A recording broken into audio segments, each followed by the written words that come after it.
Olá! Seja bem-vindo aí, você que vai acompanhar esta aula. Vamos juntos comigo, professora Pura Moreno, para mais uma aula de língua portuguesa. Vamos lá, de olho na tela, vamos à agenda da aula. Aula 3, discurso direto e indireto. Prepare-se aí, dá tempo para você pegar seu material? Sim! Olha, eu vejo que tem aluna aí, viu que eu falei? Eu vejo aluna aí correndo, buscando aí seu material para organizar e deixar tudo anotadinho. É isso mesmo. Então, vamos lá. Discursos. Muito bem. Nós temos aqui dois tipos de discurso. O discurso direto, né? E discurso indireto. Aqui nós vamos fazer esse corte aqui, buscando a caneta. Olha, pela fé, hoje vai funcionar certinho, tá vendo? Então, discurso direto e discurso indireto, tá bom? Beleza, agora sim tá direitinho. Vamos estudar esses dois tipos de discurso, beleza? Então, para entender o discurso direto e o discurso indireto, vamos iniciando aqui com esta indagação. Aluna da NASA, responde aí para mim. É o que vier na sua cabeça. O que é discurso direto? O que é discurso direto? Você falou, professora, é falar tudo que a gente quer na hora aí. Será que é isso mesmo? Discurso direto, tá? Então, eu fiz essa pergunta, para instigar você mesmo. Porque antes de qualquer coisa, nós vamos entender o que é discurso, né? Primeiramente, ok? Então, discurso, né, de acordo aí com o dicionário da língua portuguesa, discurso é uma definição que nós vamos apresentar aqui primeiro. Discurso pode ser uma fala, discurso pode ser uma oratória, discurso pode ser uma prática, um sermão, uma oração, tá? E discurso também pode ser um conjunto ordenado de frases ditas em público ou escritas. Olha só. Então, o dicionário nos dá 3 definições do que vem a ser discurso, tá bom? Então, se você aí respondeu o que é discurso direto, Pura, eu respondi, não tem nada a ver. Beleza, tranquilo, tá? Mas agora sim, tomou nota? Fica tranquilo que essa aula vai ficar disponível e aí você pode rever e fazer suas anotações com tranquilidade, ok? Agora vamos conceituar discurso direto e discurso indireto. Bem bonito para você. Discurso direto e discurso indireto. São tipos de discurso utilizados no gênero narrativo para introduzir as falas, tá? Para introduzir os pensamentos dos personagens. Seu uso varia de acordo com a intenção do narrador. Beleza, pronto. Todo este conceito nós vamos desmiuçar durante essa aula, porque você tem que levar em consideração que o conceito é o início para você consolidar o aprendizado sobre qualquer tema, sobre qualquer assunto. Beleza? Então, discurso direto e indireto são tipos de discurso utilizado no gênero narrativo, né? Então, aí nós vamos falar do gênero narrativo. É aquele em que você narra, é aquele em que você conta. Conta o quê? Narra o quê? Uma história. Essa história pode ser real, pode ser fictícia. Se você narra história, você vai ter que ter o quê? Personagens. Se você vai ter personagem, esse personagem ele vai agir, ele vai fazer, vai se movimentar, ele vai praticar dentro de um lugar, de um espaço, né? Vai ter que ter essa história, o começo, o meio e fim. Então, por isso que o discurso direto e indireto, ele está ligado ao gênero narrativo, tá? E ele inicia as falas dos personagens. Eles aí também iniciam o pensamento dos personagens. E isso tudo é de acordo com a intenção de quem está contando a história, tá bom? Beleza. Iniciando aqui o nosso primeiro tipo, que é o discurso direto. E aqui é importante você prestar atenção. O discurso direto, o narrador, quem conta a história, né? O narrador, ele dá uma pausa na sua narração e passa a citar fielmente a fala do personagem. Olha que legal! É dessa forma que se usa o discurso direto na sua produção textual, na sua narração. Segundo, qual é o objetivo desse discurso direto? O objetivo é transmitir autenticidade e espontaneidade. Para quê, né? Porque assim o narrador se distancia do discurso, não se responsabilizando pelo que é dito. Tá? Então, por isso nós temos esse recurso, que é utilizar o discurso direto na construção aí da história para introduzir a fala do personagem. Quando você está utilizando o discurso direto, tá? Aí o narrador, quando eu digo você, o narrador, tá? Ele não se apresenta naquele momento, porque o narrador sai de cena e entra aí a fala do personagem, tá bom? Então, pode ser também utilizado por questões de humildade, né? Para não falar algo que foi dito por um estudioso, como, por exemplo, como se fosse da sua própria autoria, tá? Isso é para você introduzir a fala de alguém. Beleza, então? Direitinho, né? Vamos avançar agora. Primeiro, como você vai aprender a construir esse discurso direto na sua narrativa? Você tem que captar a mensagem, aluno da NASA, porque agora você vai ter condições. Vamos ver aí uma a uma. O que vai te dar o direito aí a produzir esse discurso direto são as características. E vamos lá então? Primeira característica do discurso direto: utilização dos verbos dicente. O que são esses verbos dicente? São os verbos de elocução. Ah, Pura, ficou do mesmo jeito. Dicente e elocução, não entendi. Calma. São verbos que introduzem uma fala, indicando atitudes, indicando ações das personagens. Mesmo assim, ainda não clareou? Eu entendi que isso é um verbo que vai começar a fala do personagem. Beleza. Então, vamos aqui. Segunda característica. Esses verbos, eles podem aí expressar um pedido, uma pergunta, uma exclamação, uma negação, uma afirmação. Enfim, são inúmeras as variações desse verbo. Agora sim, clareou aí? Muito bem, claro como a água cristalina. Verbo dicente é o verbo de elocução. Verbo falar, responder, perguntar, indagar, declarar, exclamar. Viu como não é difícil? A língua portuguesa é essa magia, né? Essa paixão. Não tem nada de difícil, beleza? Vamos junto, mais uma característica. E aqui vamos ampliar a segunda característica que traz aí os verbos dicente, ou seja, o verbo de elocução. Para quem estava aí, ainda não entendi, mas só tem esses aí? Não, tem muito mais.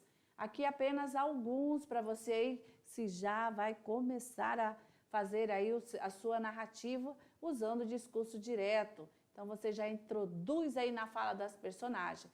Exclamar, gritar, espantar, bradar, pedir, solicitar, rogar, ordenar, solicitar, mandar, dizer, declarar, afirmar.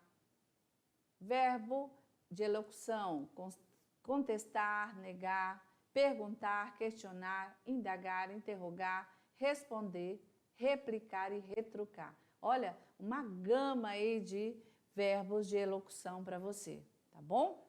Beleza, isso aqui correspondendo aí à característica dos verbos de elocução.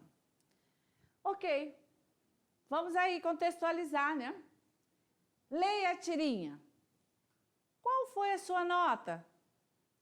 Eu tirei um A. É mesmo? Puxa, eu não queria estar no seu lugar. Eu tirei C. Por que razão você prefere tirar um C a tirar um A? A minha vida fica mais fácil se eu mantiver a expectativa das pessoas em um nível baixo. Não, gente, pela fé, né? Você aí não, né? Não pode ter essa expectativa. Vamos lá. Então, vejam assim, que nós temos aqui 4 quadrinhos, né? E a fala deles, ou seja, a história tem começo, meio e fim. Não é porque é só tirinha, mas aqui você consegue perceber que nós temos um início, né? O meio e o fim da história. Primeiro, a indagação, a pergunta, né? E no segundo quadro, ele vem aqui fazendo as suas perguntas mais objetivas, que não entende, né, por quê ela quer tirar essa nota. E no final, ele dá o seu posicionamento, fechando aí a história. Ok, isso numa tirinha. E aí vocês, claro, que aqui já vai chamar a atenção de que personagens, né, com falas diferentes, utilizando aí sempre perguntas, a pontuação correta, tá? Então aqui a gente vai avançar, trazendo a tirinha já para falar sobre essa construção. Na narrativa direta, para indicar o que um determinado personagem falou, o narrador utilizou um verbo de elocução. Tá? Terceira característica, aliás, segunda característica, que é a utilização dos sinais de pontuação. Tá? Isso, no discurso direto, é imprescindível, não pode faltar. Tá? Utilização dos sinais de pontuação. Por exemplo, o travessão, exclamação, interrogação, 2 pontos e aspas. Tá?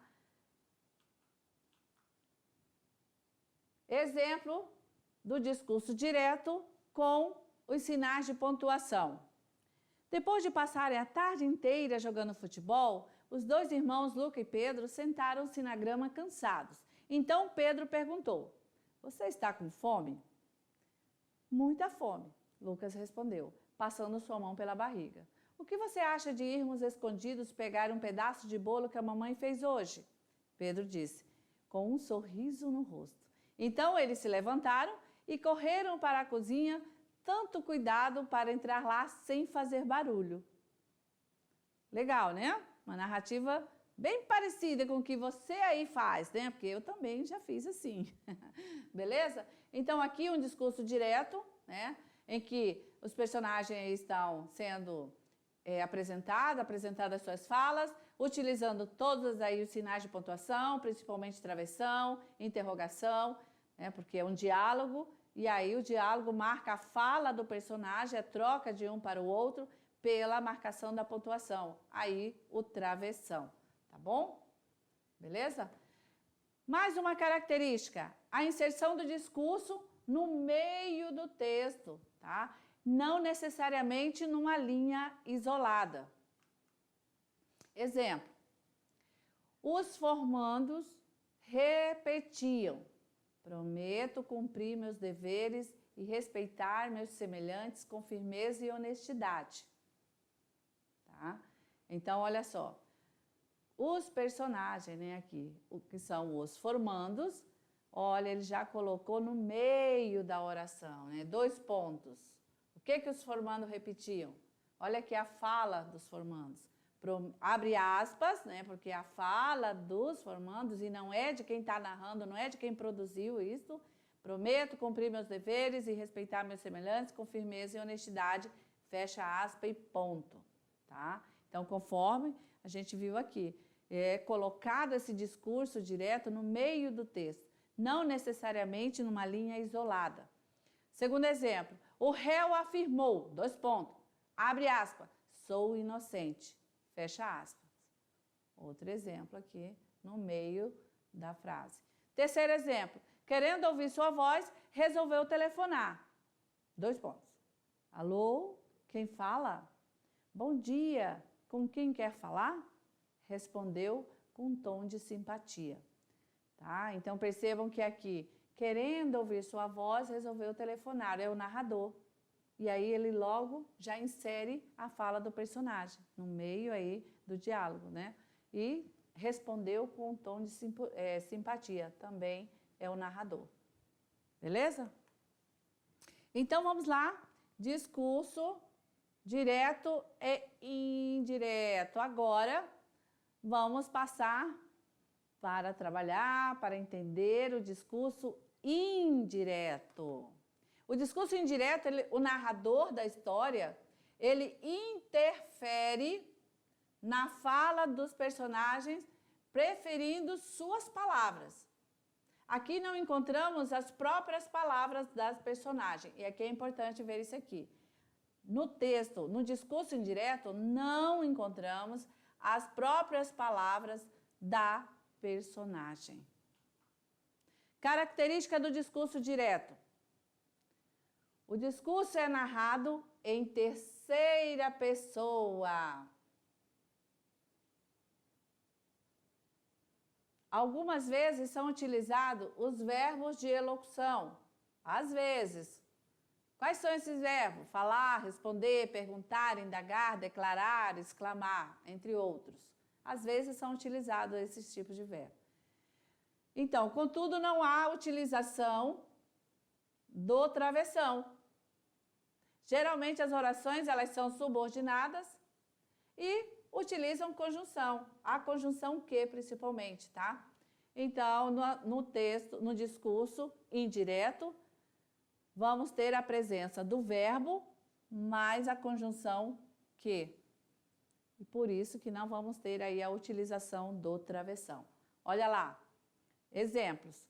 Os formados repetiam que iriam cumprir seus deveres e respeitar seus semelhantes com firmeza e honestidade. Viu só? Diferente do discurso direto. Do discurso direto, o narrador falava, né? Os formandos e todos os formandos repetiam, Daí vinha a fala dos personagens. No indireto não tem isso. Não temos aqui a marcação do travessão para indicar a fala do personagem diretamente. Mas nós temos aqui na terceira pessoa. E os formandos repetiam, né?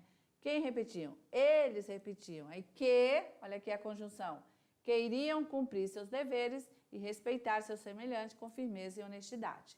Ok? Exemplo 2. O réu afirmou que era inocente. A mesma estrutura. Não temos aqui a presença, né, do travessão, porque nós temos a conjunção que, por se tratar de um discurso indireto. O réu afirmou que era inocente. Diretão aí. Hora de praticar. Vamos lá. Identifique os verbos dicente, né? Dicente, que aparecem na anedota a seguir. Vamos lá. Guilherme. O pai estava passeando com o filho. A certa altura, o garoto perguntou: pai, o que é eletricidade? Bem, não sei ao certo, respondeu o pai. Tudo que sei é que é algo que faz as coisas funcionarem. Mais adiante, o menino fez outra pergunta. Pai, como é que a gasolina faz os motores funcionarem? Não sei, filho. Não entendo nada de motores. Depois de curto intervalo, o garoto questionou. Pai, por que o asfalto brilha como se estivesse molhado nos dias de calor? Não sei. Não entendo de pavimentação, respondeu o pai calmamente. Beleza. E aí, você teria que, é claro, né, marcar aí os verbos de sente. Conseguiu? Nenhum? Não acredito. Guilherme, conseguiu algum? Pode pedir aí ajuda ao coleguinha. Nenhum verbo de sente, o relógio passando. Vamos lá, o gabarito da questão. Aluno da NASA, eu sei que você vai gabaritar. Vamos aqui, olha, identifica os verbos de sente. Quem acertou pode correr para o abraço. Então, nós temos, olha só, perguntou, né, o primeiro verbo de sente aqui. O segundo, respondeu. E o terceiro, questionou. Nem eu estou encontrando, gente. Ah, tá aqui, beleza. Pronto. Quem conseguiu um, tá de parabéns. Quem conseguiu dois também. Quem conseguiu três, uhul! Corre pra galera do Vascão. Muito bem. Simbora. Comigo, aproveite aqui para a gente fazer esse encerramento da aula com essa mensagem de positividade. Vamos lá, acompanhe comigo aí a leitura da mensagem. A gente tem o direito de deixar o barco correr. As coisas se arranjam, não é preciso empurrar com tanta força. Clarice Lispector. Valeu? Até a próxima!